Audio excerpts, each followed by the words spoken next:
Et là, si on se renvoie, je te garde cette place.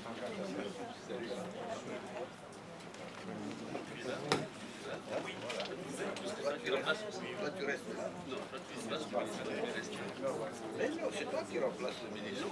C'est moi. Toi, tu restes. Non. Tu restes là, je reste là. S'il te plaît, reste.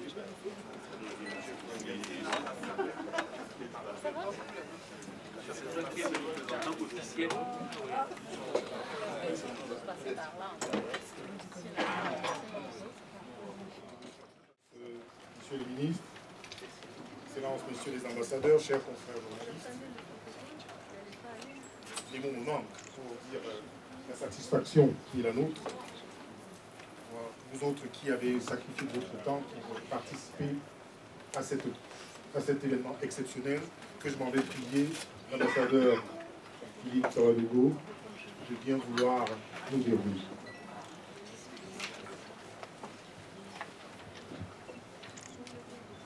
Bien, je vais sans plus tarder et excuser d'abord le président du groupe des ambassadeurs francophones, M.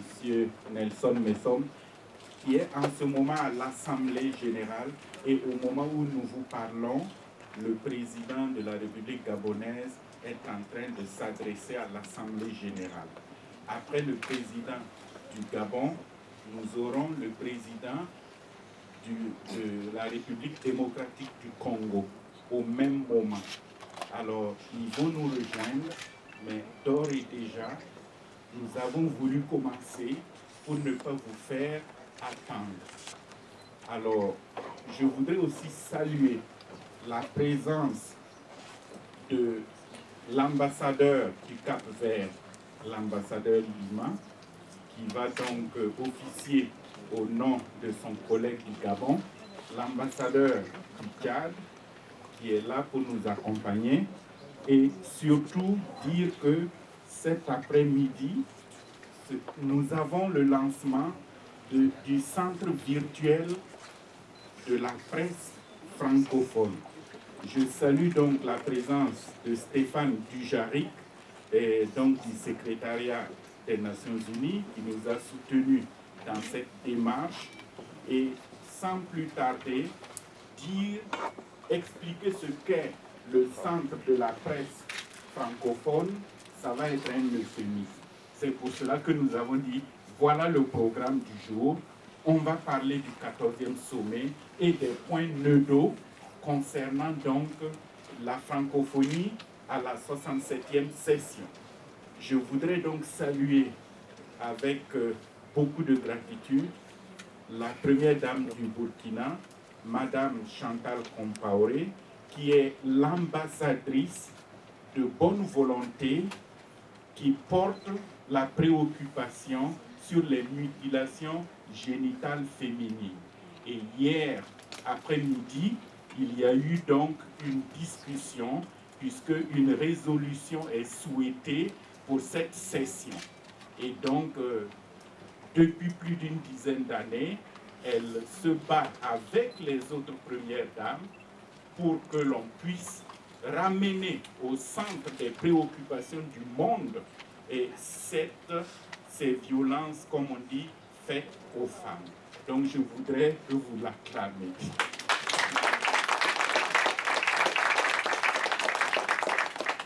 D'aucuns diront que c'est parce qu'elle est du Burkina qu'elle est là, mais elle est ivoirienne, elle est française, donc elle est francophone. Madame Chantal Compaoré, merci. Je vais donc sans plus tarder et passer la parole à l'ambassadeur Lima pour officier en vous disant le club de la presse, c'est vous, c'est nous, nous sommes déjà en train d'y travailler. Donc encore une fois, merci. Madame Compaoré, bienvenue. Messieurs les ministres, messieurs les ambassadeurs, chers collègues, mesdames, messieurs les membres de la presse et du monde des médias, je vous souhaite la bienvenue ici aussi. Et je voudrais, avant de passer la parole à Ousmane Mpaye, vous dire combien je suis sensible à ce que fait Madame Compaoré. C'est une œuvre gigantesque, c'est une œuvre extraordinaire que de s'occuper de la problématique de la mutilation génitale féminine en Afrique. Je peux vous assurer, Madame Compaoré, que j'ai vu récemment, au niveau du groupe africain, des responsables qui s'occupent de cette question au niveau de l'Afrique nous présenter un film où ils nous présentaient de façon assez crue ce qui se passe lorsqu'un enfant est désigné pour être mutilé génitalement. Je n'ai pas pu supporter le film. Je suis sorti de l'enceinte du groupe africain dès que ça a commencé. Je n'ai pas pu. Et je crois que par la suite, lorsque j'ai vu la responsable qui nous a projeté ce film, elle m'a dit c'est justement cette réaction que j'attendais des ambassadeurs africains, parce que c'est insupportable, c'est exactement cela. Et je veux que vous vous engagiez à ce que ce fléau qui nous affecte au niveau de notre continent soit de moins en moins visible et de plus en plus combattu par tous. La RDC s'est portée candidate pour l'organisation d'un sommet francophone, bien évidemment en concurrence avec Madagascar. Les chefs d'État, dans leur sagesse, ne pouvant trancher entre les deux pays, bien évidemment, ont choisi de conférer et le sommet suivant, donc bien évidemment après la Suisse, à Madagascar pour 2010 et le sommet de 2012 à Kinshasa. Madagascar n'a pas pu faire son sommet. C'est ainsi que nous avons fait le sommet de Montreux en 2010. Nous sommes arrivés en 2012. La question a été posée aux chefs d'État et de gouvernement d'ailleurs, au sommet de Montreux. Est-ce qu'on confirme la décision de 2008 et tous les chefs d'État et de gouvernement à l'unanimité ont conforté, ont confirmé le choix de Kinshasa pour 2012. Bien sûr, un sommet, c'est également des normes. Les normes, c'est les capacités techniques pour un État à organiser un sommet. Ces normes sont appréciées par le comité de pilotage que nous avons au sein de l'OIF. Madame la Première Dame, vous nous aviez déjà informé, nous vous excusons, nous vous remercions énormément pour votre présence également à cette cérémonie d'aujourd'hui. Merci.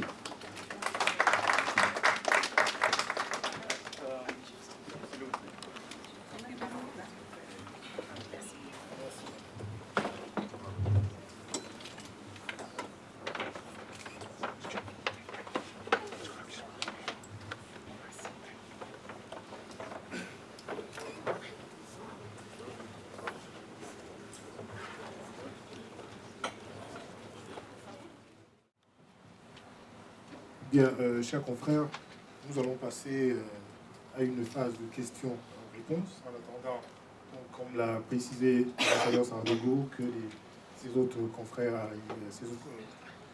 Alors, vous voulez bien vous présenter, donnant votre nom, l'organe pour lequel vous travaillez, et poser votre question. Nous prendrons les questions par vague de 3 ou 4, pour être plus efficace. La question est donc à qui veut la prendre.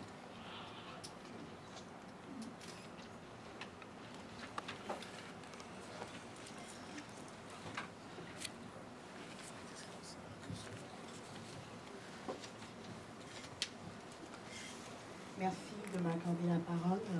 Estelle Yesso de Ivoire TV.net. Alors, ma question, elle est un peu particulière.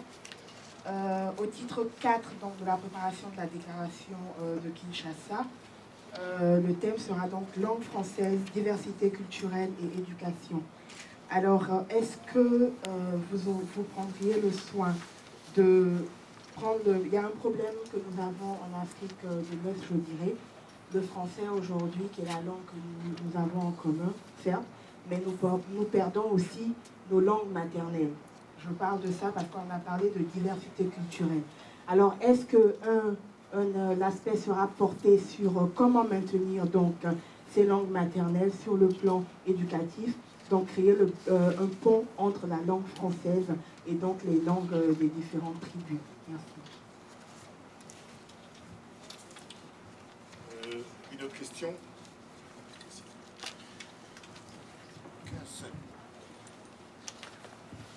Y a-t-il une deuxième question?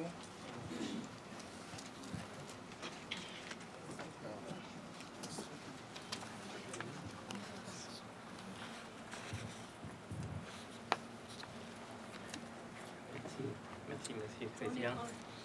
Allô? Je me présente, je m'appelle Suphanabong, troisième secrétaire de la mission permanente de la RDP Lao à New York. Je voudrais adresser une question concernant la sécurité pour la tenue du 14e sommet à Kinshasa. Si vous pouvez préciser le détail. Merci.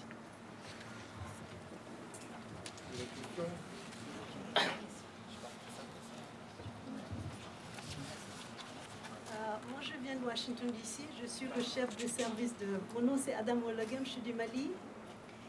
Je suis le chef de bureau de African Sun Times. J'ai vu beaucoup de lettres circuler au niveau du Congrès et même du département d'État. Les opposants congolais, en tout cas ici aux États-Unis, s'opposent à l'organisation d'un tel sommet. Est-ce que vous prenez en compte leur sentiment de rejet de ce sommet, à la tenue de ce sommet à Kinshasa?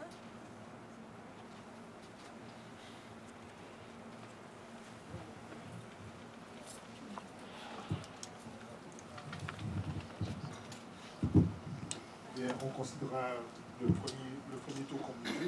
Le premier jet de questions. Très bien. Madame Nguesso, le français est non langue nationale, n'est-ce pas?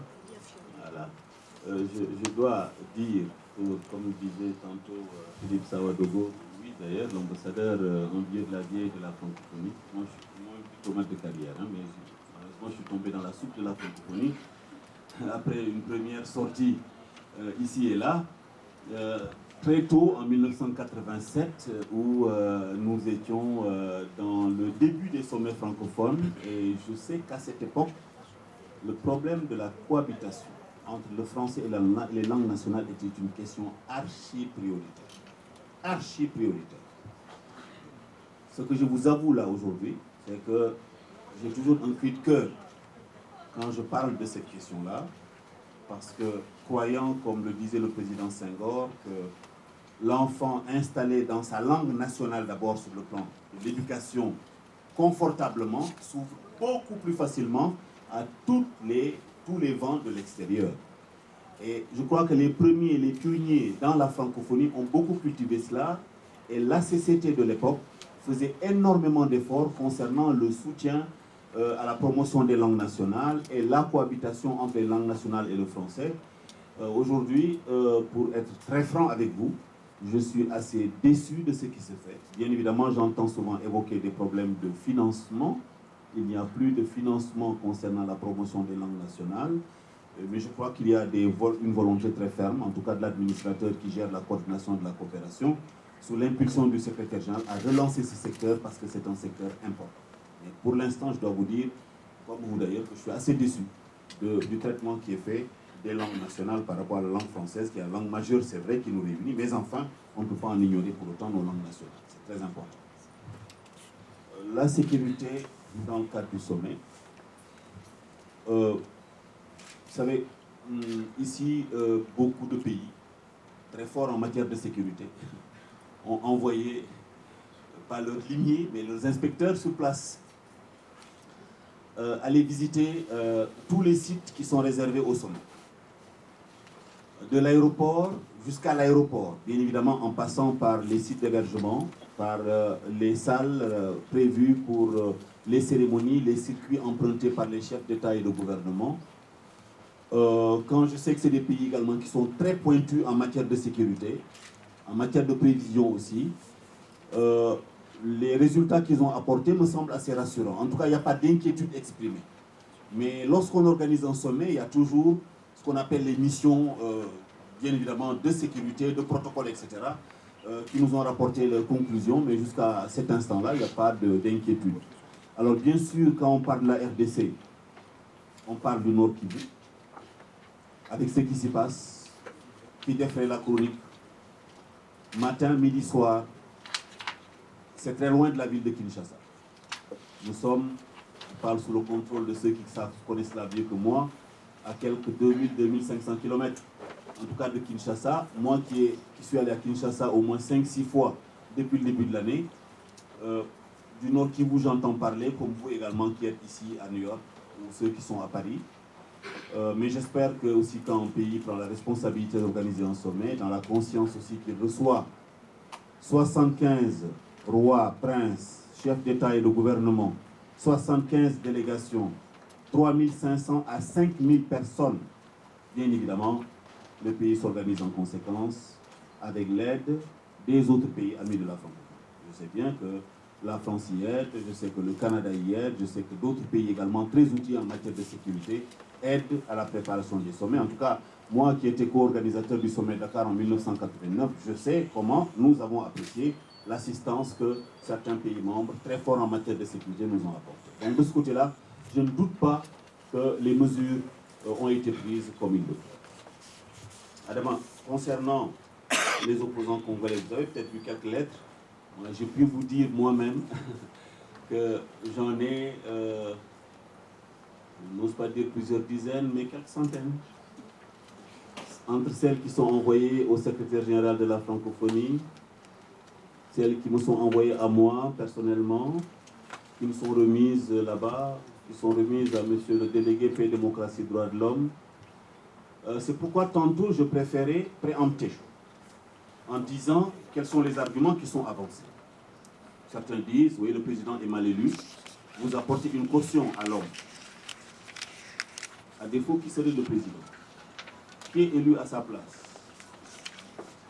La RDC s'incarne à travers un président qui s'appelle Joseph Kabila.